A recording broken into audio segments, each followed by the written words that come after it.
Study IQ IAS, अब तैयारी हुई अफोर्डेबल। दोस्तों, आजकल खबर में एक चीज बहुत है कि जब ग्लोबल रिसेशन की बात हो रही है और दुनिया के बहुत सारे स्टॉक मार्केट्स बियर मार्केट बन गए हैं, यानी गिर रहे हैं, यानी उनमें निवेश कम हो रहा है, उस समय भारत के स्टॉक मार्केट दूसरों के कंपैरिजन में बेहतर कर रहे हैं। तो यहां से एक सवाल उठता है कि ऐसा क्या हो रहा है भारत में जिसकी वजह से भारत के जो स्टॉक मार्केट है, जो ग्लोबल स्टॉक मार्केट है, उनके कंपैरिजन में गिरे हैं, लेकिन उनके कंपैरिजन में कम गिरावट है और अभी भी भारतीय स्टॉक मार्केट बेहतर कर रहे हैं। आज उसी चीज को हम लोग समझेंगे। Hello friends and welcome to study IQ। मेरा नाम है कुंवर प्रतीक और आज हम समझेंगे what powers global out performance of Indian stocks, यानी इंडियन स्टॉक मार्केट्स बाकी स्टॉक मार्केट्स के कंपैरिजन में इतना बेहतर क्यों कर रहे हैं। इसके पहले कि हम उसकी बात करें, आप सभी को मैं बोल दूं, आप मुझे सोशल मीडिया पे फॉलो कर सकते हैं। ट्विटर, इंस्टाग्राम और टेलीग्राम तीनों जगह आप मुझे फॉलो कर सकते हैं। अब अगर आपको PDF की जरूरत है तो ये ग्रुप फॉलो कर लेना, यहां मिल जाएगा, नहीं तो सवाल तीनों जगह आप मेरे से पूछ सकते हो। अब ये सवाल यहां आता है, देखिए जनवरी 2022 एक कट ऑफ डेट है क्योंकि वहां से रशिया यूक्रेन वॉर चालू हुई, वहीं से सारा प्रॉब्लम पूरे विश्व में इकोनॉमिक पर्सपेक्टिव से चालू हुआ। अब जनवरी 2022 से जो निफ्टी है, निफ्टी क्या है? एक इंडिकेटर है किसका? नेशनल स्टॉक एक्सचेंज का, जो भारत का है। और नेशनल स्टॉक एक्सचेंज बेसिकली सबसे ज्यादा गवर्नमेंट सिक्योरिटीज यहां ट्रेड होती हैं, सरकारी प्रतिभूतियां। अब निफ्टी ड्रॉप्ड 1.1%, एक 1.1% से निफ्टी में गिरावट आई। अगर हम रुपए के टर्म्स में देखें, रुपए के टर्म्स में देखें, अगर डॉलर के टर्म्स में देखें तो 7% गिरावट आई है। तो ये गिरावट है, लेकिन अगर हम दूसरे स्टॉक एक्सचेंज के मुकाबले बात करें तो ये गिरावट बहुत ही कम है और कंपैरेटिवली भारतीय स्टॉक मार्केट दूसरे ग्लोबल इक्विटी इंडेक्स जैसे निफ्टी है, इंडियन है, तो जो दूसरे ग्लोबल इंडेक्सेस हैं उनसे बेहतर कर रहा है। जैसे देखते हैं, जैसे ये क्या है? डीजिया, डाउ जोन्स इंडस्ट्रियल एवेन्यू, ठीक है, ये जो डॉलर में डिनोमिनेटेड है, ये कितना परसेंट गिरा जनवरी से लेकर अक्टूबर के बीच में? 17%, भारतीय 7%। फ्रैंकफर्ट डैक्स जो जर्मनी में है वो कितना परसेंट गिरा? ये जो यूरो डोमिनेटेड है 21.7%, भारत का 7%। लंदन में FTSE कितना गिरा, जो पाउंड में कैलकुलेट करते हैं? 7.8%। और जो शंघाई में है, शंघाई कॉम्पोजिट इमर्जिंग इकोनॉमीज का अगर हम एक इंडेक्स ले लें तो वो लगभग 15% गिन चुका है, चाइनीज युआन डोमिनेटेड है। तो बाकी सारे, चाहे अमेरिकी स्टॉक इंडेक्स हो, चाहे जर्मन हो, चाहे ब्रिटिश हो, चाहे चाइनीज हो, उनके कंपैरिजन में भारत का जो स्टॉक मार्केट है वो कम गिरा है। अब इसके पीछे वजह क्या है? ये जो कंपैरेटिव आउट परफॉर्मेंस है या भारतीय स्टॉक मार्केट की ये जो एंड्योरेंस है, ये स्ट्रेंथ है, इसके कई कारण हैं। उन कारणों को समझते हैं। सबसे पहला कारण क्या है? फर्स्ट कारण सिंपली क्या है? भारत आज के समय सबसे तेज गति से बढ़ने वाली अर्थव्यवस्था है। तो क्योंकि India is doing well economically, India is the bright spot which has been acknowledged by IMF as well. IMF ने बोला है ना कि in the darkness which prevails around the world, India is the bright spot. यानी इस स्थिति में भी इंडिया 6.4% से ग्रो कर रहा है। तो जो विदेशी निवेशक हैं वो तो वहीं पैसा लगाएंगे ना जहां उनको बेहतर रिटर्न मिलेगा, उनको बेहतर प्रोस्पेक्ट दिखेगा। तो क्योंकि इंडिया फास्टेस्ट ग्रोइंग इकोनॉमी है, इस वजह से पहला रीजन तो यही हो गया। आगे अगर हम बढ़े, इसको अगर साइड रख दें, ये तो ऑब्वियस सी बात है कि चाइनीज इकोनॉमी स्लो डाउन कर रही है, 3% से उगे बढ़ेगी। इंडोनेशियन इकोनॉमी स्लो डाउन कर रही है, ब्राजील की इकोनॉमी स्लो डाउन कर रही है, साउथ अफ्रीका की स्लो डाउन कर रही है, रशिया की तो माइनस में ग्रो करेगी। तो जो इमर्जिंग इकोनॉमीज हैं, यानी भारत के जो पीयर देश हैं, जो भारत को डेवलपिंग देश हैं भारत के साथ, वो सारी इकोनॉमियां खराब कर रही हैं, भारत अच्छा कर रहा है, तो भारत में निवेश बढ़ेगा, भारत के स्टॉक मार्केट बेहतर करेंगे। इसके साथ यह भी हमें देखना है कि एक बात बार बार आती है कि भारतीय जो रुपया है, अभी हम क्या कह रहे हैं, रुपया $1 के आगे, अभी कल की खबर है कि रुपए की वैल्यू 83 पार हो गई है। आप कहोगे ये तो बहुत बुरी बात है कि डॉलर के मुकाबले रुपया गिर रहा है। हां, बुरी बात है, लेकिन अगर हम डॉलर के मुकाबले दूसरी करेंसीज को देखें तो भारतीय करेंसी उतनी बुरी तरह नहीं गिरी है। सबसे ज्यादा डॉलर के मुकाबले जापानीज करेंसी येन गिरी, फिर ब्रिटिश पाउंड गिरा। तो हम कितना गिरे हैं डॉलर के मुकाबले? हमारी करेंसी सिर्फ 10.8% गिरी है। लेकिन यहां यह देखने वाली बात है कि हम एक तरफ हमारे रुपए की वैल्यू डॉलर के सामने डिप्रिशिएट करिए गिरी है, लेकिन दूसरी तरफ दूसरी करेंसीज के आगे, यानी यूरो के आगे, येन के आगे और पाउंड के आगे हमारी करेंसी की वैल्यू अप्रिशिएट हुई है, बेहतर हुई है। तो हम लोग क्या है, India has relatively less outflows of global capital, क्योंकि हम डॉलर के मुकाबले तो सभी की वैल्यू गिर रही है, लेकिन हमारी करेंसी की वैल्यू दूसरी करेंसीज की अपेक्षा में बेहतर हो रही है। तो ये लोग देख रहे हैं, जो ग्लोबल इन्वेस्टर है, कि यार इंडिया, क्योंकि सारी करेंसी डॉलर के सामने गिर रही है, तो चलो वो इंडिया गिर रही है तो कोई बात नहीं, लेकिन बाकी के सामने तो हमारी करेंसी एक्सपोर्ट हो रही है, मतलब हमारी इकोनॉमिक स्ट्रेंथ है। तो जो दूसरे स्टॉक मार्केट से विदेशी निवेशकों ने अपना पैसा निकाला है, उसकी अपेक्षा में भारत में कम पैसा निकाला है। भारत में भी लगभग 1,77,000 करोड़ का पैसा विदेशी निवेशक निकाल कर ले जा चुके हैं, लेकिन क्योंकि भारत ने ये जो कमी आई है, मतलब इतना पैसा तो विदेशी निवेशक निकाल के ले सके, लेकिन भारत के जो अंदरूनी डोमेस्टिक कंपनियां हैं, उन्होंने इस लॉस की भरपाई कर दी है। भाई आरबीआई ने भी पैसा लगाया है जिसके जरिए डॉलर के सामने रुपए की गिरावट रोकी जा सके, लेकिन ये जो फॉरेन पोर्टफोलियो इन्वेस्टर्स होते हैं, विदेशी निवेशक हैं, जो 1,77,000 करोड़ भारत के स्टॉक मार्केट से पैसा अपना इन्वेस्टमेंट बेचकर जा चुके हैं, इसकी भरपाई तो किसी को करनी है, तभी तो भारतीय स्टॉक एक्सचेंज बेहतर करेगा। तो इसकी भरपाई डोमेस्टिक इंस्टीट्यूशंस ने कर दी है।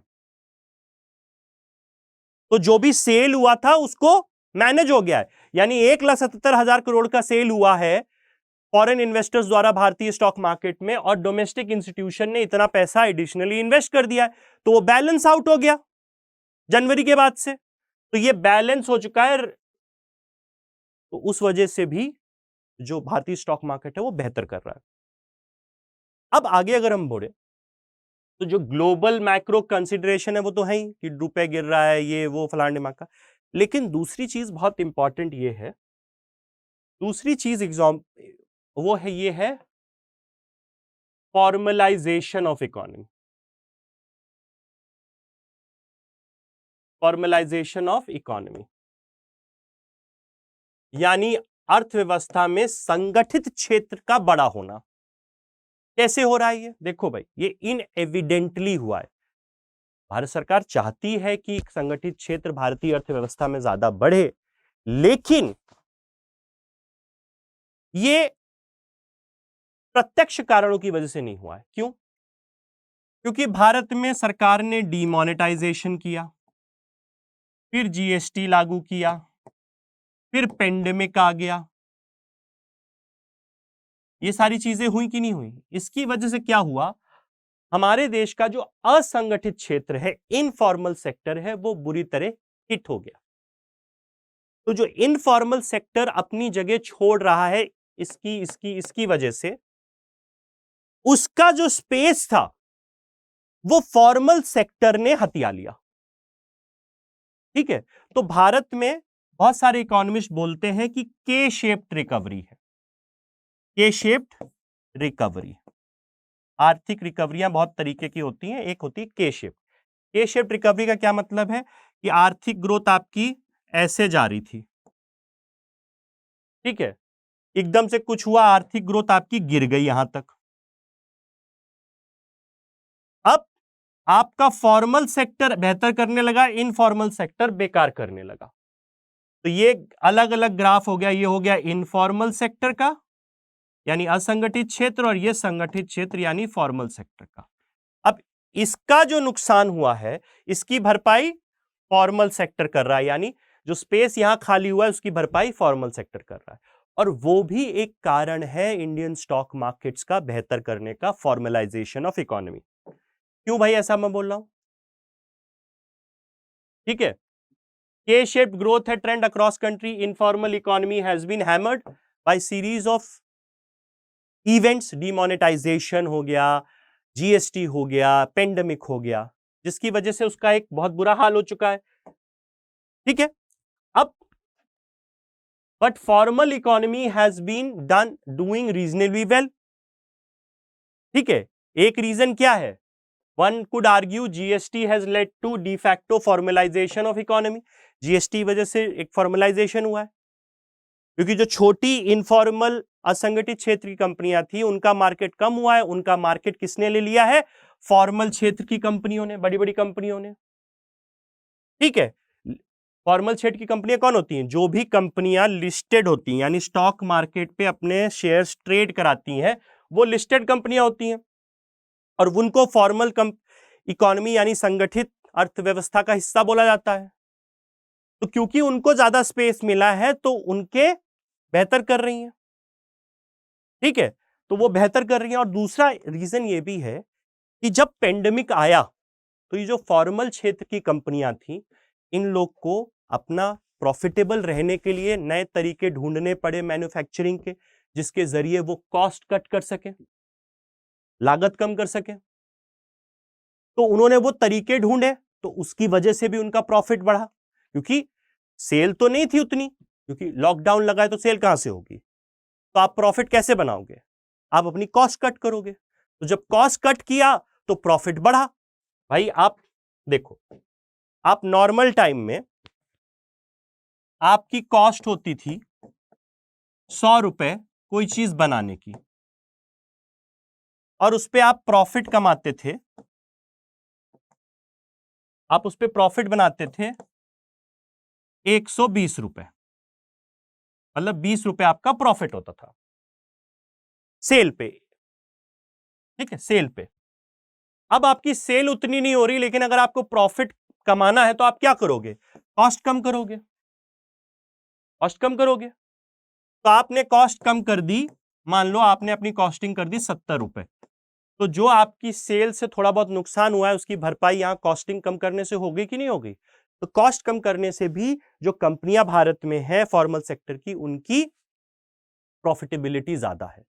तो इस वजह से जो विदेशी निवेशक हैं वो क्या है, देख रहे हैं भाई इनकी कंपनी तो प्रॉफिटेबल है, यहां पैसा लगाओ। और आगे और भी कारण है, वो हम डिस्कस करेंगे। उसको डिस्कस करने से पहले मैं आपको ये बता दूं, अगर आप यूपीएससी की तैयारी करना चाहते हो तो हमारे इस फाउंडेशन बैच में आप एनरोल कर सकते हो। ये आखिरी फाउंडेशन बैच है 2023 एग्जाम के लिए। इस फाउंडेशन बैच की सारी क्लासेस लाइव कंडक्ट कराई जाएंगी, और बाद में वही क्लासेस आपको रिकॉर्डेड फॉर्मेट में मिलेंगी। साथ ही साथ इसमें आपको बिल्कुल बेसिक से पढ़ाया जाएगा, ABCD जो होती है एकदम बेसिक से, बच्चों को पढ़ाते हैं छोटे बच्चों को, वैसे ही आपको इसमें पढ़ाया जाएगा। साथ ही साथ इसमें आपका प्रीलिम्स और मेंस दोनों पे फोकस रहेगा। प्रीलिम्स के लिए prelims test series, prelims crash course यानी प्रीलिम्स के पहले रिवीजन। मेंस में सबसे इंपॉर्टेंट क्या होता है? आंसर राइटिंग, तो डेली आंसर राइटिंग कराई जाएगी, वीकली रिवीजन टेस्ट होंगे। साथ ही साथ हैंड रिटन नोट्स दिए जाएंगे आपको हिंदी इंग्लिश दोनों भाषा में, और साथ ही साथ डेली करंट अफेयर्स भी कराया जाएगा आपको, डेली करंट अफेयर्स। और खास तौर से जो चीज यूएसपी है इस कोर्स की, वो है मेंटर्स। मेंटर्स देखिए, मैं आऊंगा क्लास में, इकोनॉमिक्स पढ़ाऊंगा आपको, आपके डाउट्स लूंगा और चला जाऊंगा। फिर अगर आपको डाउट आ गया तो आप कैसे रिजॉल्व कराओगे? या आपको पूछना है कि यार कैसे पढ़ें, क्या पढ़ें, कितने घंटे पढ़ें, क्या ना करें, और कॉन्स्टेंटली आपको एक गाइड की जरूरत होती है। तो मेंटर्स वो आपके फ्रेंड, फिलोसोफर, गाइड्स होंगे जिनको आप व्हाट्सएप पे कॉल करके दिन में बात कर सकते हो, अपने डाउट रिजोल्व कर सकते हो। डीमोटिवेटेड फील कर रहे हो तो उनसे भी बात करो, वो भी बात कर लो। गर्लफ्रेंड बॉयफ्रेंड से लड़ाई होगी, मन नहीं कर रहा किसी से बात करना, वो भी कर सकते हो। ये सारी चीजें आपको इस बैच के अंदर मिलेगी। 18 अक्टूबर से इसकी क्लासेस चालू हो गई, 31 अक्टूबर आखिरी डेट है, तो क्लासेस ज्यादा मिस मत करिए। 6 बजे शाम का बैच है, ये इवनिंग बैच है, इसमें एनरोल कर लीजिए। ये कोड आपको लगाना है खरीदते समय, तो आपको ये 19,000 रुपए का मिल जाएगा। अब वापस आ जाते हैं अपने टॉपिक पे। प्रॉफिटेबल हो गई कंपनियां, ठीक है, तो कॉस्ट कटिंग करी, enforced cost cutting measure, corporates have enjoyed strong profit growth as a result even though revenue growth has not been strong। ये बताया आपको मैंने। अब दूसरी चीज क्या है, इस दौरान, पेंडेमिक के दौरान, कई सारी कंपनियों ने अपना जो डेट है, डेट क्या होता है, उधार, उसको कम कर दिया है। कम कर दिया है या हटा दिया, जैसे रिलायंस कंपनी ने अपना पूरा डेट कम कर दिया है। तो जब डेट यानी आप पे जो उधार कम होता है, तो आप में लोग ज्यादा इंटरेस्टेड हो गए। अगर आप ज्यादा लेवरेज्ड हो गए, लेवरेज का मतलब क्या होता है, आपने बहुत उधार ले रखा है, तो इन्वेस्टर्स कहेंगे यार ये तो बहुत ही उधार में डूबा हुआ आदमी है, इसमें क्या पैसा लगाएं। अगर आप डीलेवरेज्ड हो गए, जब आपके पास कम उधार होगा या नहीं होगा, तो आप सोचेगा भाई इसके ऊपर तो कोई उधार नहीं है, इस पे बेट करो, ये आपको प्रॉफिट ज्यादा देगा। तो जो डीलेवरेजिंग हुई है कोविड के बाद, जो बैलेंस शीट्स बेहतर हुई हैं डीलेवरेजिंग की वजह से, डेट कम होने की वजह से, जिसकी वजह से डेट कम हो गया है कंपनियों का, वो भी एक वजह है कि भारतीय कंपनियों में ज्यादा निवेश करा जा रहा है, इसलिए भारतीय स्टॉक मार्केट बेहतर कर रहा है। क्योंकि जो बड़ी कंपनियां जैसे रिलायंस हो गई, अदानी हो गई, इनका जो डेट प्रोफाइल है वो बेहतर हो गया, इनकी बैलेंस शीट्स बेहतर हो गई हैं, और इन्होंने प्रूव करा है कि जब कोई कठिनाई आती है तो उस समय ये उन कठिनाइयों को झेल सकते हैं अच्छी तरीके से। तो इस वजह से ग्लोबल इन्वेस्टर्स भारतीय कंपनियों में, भारतीय स्टॉक मार्केट में अभी भी अपना इंटरेस्ट और पैसा लगा रहे हैं। आगे अगर मैं जाऊं, बट मोर क्रूशियल अंडरपिनिंग्स, उससे बड़ी कारण क्या है, नेगेटिव रियल इंटरेस्ट रेट।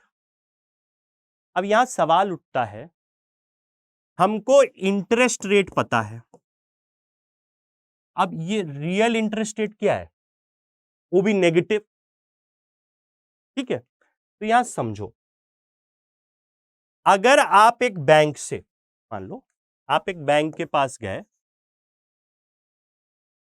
और बैंक ने आपको एक पर्सनल लोन दिया,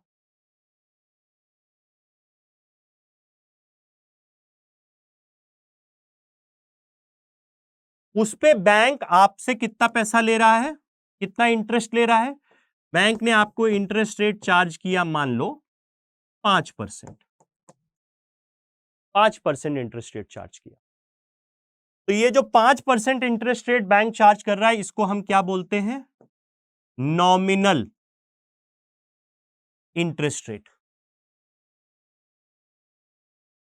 और अब मान लो कि जिस समय आपने पर्सनल लोन लिया उस समय महंगाई दर कितनी है, इन्फ्लेशन, इन्फ्लेशन मान लो 6% है। तो रियल इंटरेस्ट रेट का फॉर्मूला क्या होता है, रियल इंटरेस्ट रेट सीधा होता है nominal interest rate minus inflation rate, minus inflation rate, ठीक है, माइनस इन्फ्लेशन। अब डाल दो यहां, ये 5% है, ये 6% है, तो आपका क्या आएगा, -1%। तो ये नेगेटिव रियल इंटरेस्ट रेट हो गया कि नहीं हो गया। यानी अगर आप 20,000 रुपए का फ्रिज खरीदने का सोच रहे थे, तो इस सिचुएशन में जब रियल इंटरेस्ट रेट नेगेटिव है, तो आर्थिक तौर पे यह सही रहेगा कि आप अपना रेफ्रिजरेटर अभी खरीद लो, क्योंकि अगर आप 20,000 अगर आप बैंक में जमा करोगे तो आपका रिटर्न -1% होगा, जो उस पर लाभ आपको होगा वो -1% होगा। तो इस समय आप क्या देखते हो? इस समय आप देखते हो, ऐसी स्थिति में आप देखते हो कि जहां सेफ इन्वेस्टमेंट है वहां कर दो यार, या जहां रिस्की वो है उसमें देख लो। ठीक है, तो यहां आप क्या करोगे? खर्चा करने का सोचते हो ऐसी सिचुएशन में। जब तक रियल इंटरेस्ट रेट पॉजिटिव नहीं होता है तब तक रिटर्न आपका बेहतर नहीं है। तो भारत में एक चीज जो देखी जा रही है वो है कि interest rate have been negative in real terms since September October 2021 when inflation started to increase। तो आरबीआई ने कई मई में इंटरेस्ट रेट बढ़ाना चालू किया क्योंकि इन्फ्लेशन कम करना था, महंगाई कम करनी थी। उसके बावजूद भी लगभग बहुत कम रियल इंटरेस्ट रेट है या नेगेटिव में है। ठीक है, तो rupee interest rate are still low and negative in real term compare to inflation. जैसे देखो एग्जाम्पल देखो, जो 10 साल का जो गवर्नमेंट बॉन्ड होता है जो फाइनेंशियल मार्केट में बेचता है उसमें 7.4% इंटरेस्ट रेट मिल रहा है। ये क्या हो गया? नॉमिनल। जो ट्रेजरी बिल है वो 7% पे ट्रेड हो रहा है सरकार के। गवर्नमेंट बॉन्ड वो होता है जो साल भर से ज्यादा के लिए सरकार जब फाइनेंशियल मार्केट से पैसा उठाती है, साल भर से कम के लिए तो ट्रेजरी बिल। अब इस समय जो कंज्यूमर प्राइस इंडेक्स इन्फ्लेशन है वो कितना है? 7.4%। अब आप गवर्नमेंट बॉन्ड रख दोगे तो यहां रियल इंटरेस्ट रेट कितना आ जाएगा? 7.4 माइनस 7.4 0। और ट्रेजरी बिल 7% है, यहां 7.4% है, तो ट्रेजरी बिल पे कितना आ जाएगा? -0.4%। तो या तो 0 है रियल इंटरेस्ट रेट या नेगेटिव में चल रहा है। तो अब इस सिचुएशन में क्या होगा? इस सिचुएशन में low rates automatically support higher valuation for risky asset such as equity. जब रियल इंटरेस्ट रेट नेगेटिव हो या 0 हो या कम हो तो उस समय जो रिस्की परिसंपत्तियां होती हैं, एसेट्स होता है, उनका वैल्यूएशन बढ़ जाता है। इक्विटी यानी शेयर्स का वैल्यूएशन बढ़ जाता है। इस वजह से लोग शेयर्स में जाकर इन्वेस्ट करने लगते हैं क्योंकि वहां से वो एक्सपेक्ट करते हैं कि उनको आगे ज्यादा प्रॉफिट मिलेगा। बैंक में जमा करेंगे तो नेगेटिव प्रॉफिट है, यहां करेंगे तो बेहतर प्रॉफिट मिलेगा। So investors value business on basis of expectation of future profit, क्योंकि भारतीय कंपनियों डीलेवरेज कर चुकी हैं, स्ट्रांग है, रेजिलियंट है और नेगेटिव इंटरेस्ट रेट है, तो इस वजह से भारतीय कंपनियों के शेयर्स में ज्यादा पैसा लगाया जा रहा है। ठीक है, क्योंकि अगर सरकारी बॉन्ड्स में पैसा लगाएंगे तो उसमें तो नेगेटिव इंटरेस्ट रेट मिल रहा है, तो वहां क्या फायदा? इससे अच्छा इक्विटी मार्केट में लगाओ, शेयर मार्केट में लगाओ, फायदा होगा। तो current value of future profits is higher if returns on debt are low. यानी सरकार को पैसा देना से कोई फायदा नहीं है, -1%, -0.4% या 0% रिटर्न इफेक्टिवली मिल रहा है मेरे को। लेकिन अगर इक्विटी मार्केट में लगाऊंगा तो बेहतर मिल रहा है। क्यों? क्योंकि कंपनियों की हालत ठीक है, डीलेवरेज्ड है, बेहतर प्रॉफिट्स हैं, तो मुझे फायदा ज्यादा मिलेगा। तो इसलिए उस भारतीय स्टॉक मार्केट बेहतर कर रहे हैं इस वजह से। ठीक है, तो this is very much the situation in India. Interest rate low है, निफ्टी बेहतर कर रही है। अब अगर आगे बढ़ूं, अब देखिए आगे अगर हम जाएं, जैसे जैसे इन्फ्लेशन काबू में नहीं आएगा वैसे वैसे आरबीआई इंटरेस्ट रेट बढ़ाएगी। जब आरबीआई इंटरेस्ट रेट बढ़ाएगी तो नॉमिनल इंटरेस्ट रेट बढ़ता चला जाएगा, और जैसे जैसे नॉमिनल इंटरेस्ट रेट बढ़ता चला जाएगा सेफ एसेट प्रॉफिटेबल हो जाएंगे। अभी 7.4% है, अब जैसे जैसे आरबीआई इंटरेस्ट रेट बढ़ाएगी ये 7.4% जो मिल रहा है गवर्नमेंट बॉन्ड पे, ये 10% हो जाएगा। और इन्फ्लेशन रेट मान लो अगर 7% है तो मुझे 3% प्रॉफिट मिलने लगेगा गवर्नमेंट बॉन्ड पे, डेट मार्केट में। तब क्या होगा? लोग रिस्क फ्री रिटर्न चाहेंगे, तो वो इक्विटी मार्केट से पैसा निकालकर डेट मार्केट में डालेंगे। तब भारतीय स्टॉक मार्केट में कुछ कमी आएगी। लेकिन जब तक नेगेटिव रियल इंटरेस्ट रेट है और बाकी चीजें हैं तब तक इंडियन स्टॉक मार्केट बेहतर कर रहा है। ये सारी वजह है। Equation will change when the investor पे डाउन अर्निंग एक्सपेक्टेशन, यानी जब रिसेशनरी कंडीशन की बात है, अर्निंग कम हो जाएगी, प्रॉफिट कम हो जाएगा, तब जाकर स्टॉक मार्केट्स में गिरावट आने की सोची जा सकती है। और ये बोला जा रहा है कि जो अगले साल का दूसरा क्वार्टर है उसमें ये सिचुएशन आएगी, ठीक है। लेकिन अभी जो कारण मैंने आपको बताए हैं उस वजह से भारतीय स्टॉक मार्केट बेहतर कर रहे हैं, ठीक है। ये सारी चीजें हैं, क्योंकि ये सारी चीजें जब तक नहीं होंगी, मतलब आगे इंटरेस्ट रेट बढ़ेगा, जो पॉजिटिव रियल इंटरेस्ट रेट हो जाएगा, अर्निंग्स कम हो जाएंगी, तभी स्टॉक मार्केट पे बड़ा सेल ऑफ आएगा, तब वो बियर मार्केट बनेगा। अभी बुली चल रहा है इंडिया में, ठीक है। तब तक के लिए इंडियन इंडिसेस बेहतर ही करते रहेंगे और दूसरे स्टॉक मार्केट्स को आउट परफॉर्म करते रहेंगे। तो आई होप आपको समझ में आ गया होगा कि Indian stock markets why they are doing better than other stock markets. अब जाने से पहले इस कोर्स में एनरोल कर लीजिएगा, फायदे मैं आपको पहले ही बता चुका हूं। ये कोड आपको लगाना है, 19,000 रुपए में मिल जाएगा। 18 अक्टूबर से क्लास चालू हो चुकी है, इवनिंग बैच शाम के 6 बजे से इसकी क्लासेस हैं। आखिरी में आप मुझे सोशल मीडिया पे फॉलो कर सकते हैं, ट्विटर, इंस्टाग्राम और टेलीग्राम, तीनों जगह। सेशन की पीडीएफ में इंटरेस्ट है तो यहां मिल जाएगी, यहां ज्वाइन कर लेना। कोई सवाल है तीनों जगह आप पूछ सकते हो। इसी के साथ thank you for listening, bye bye, take care, जय हिंद। स्टडी IQ IAS, अब तैयारी हुई अफोर्डेबल।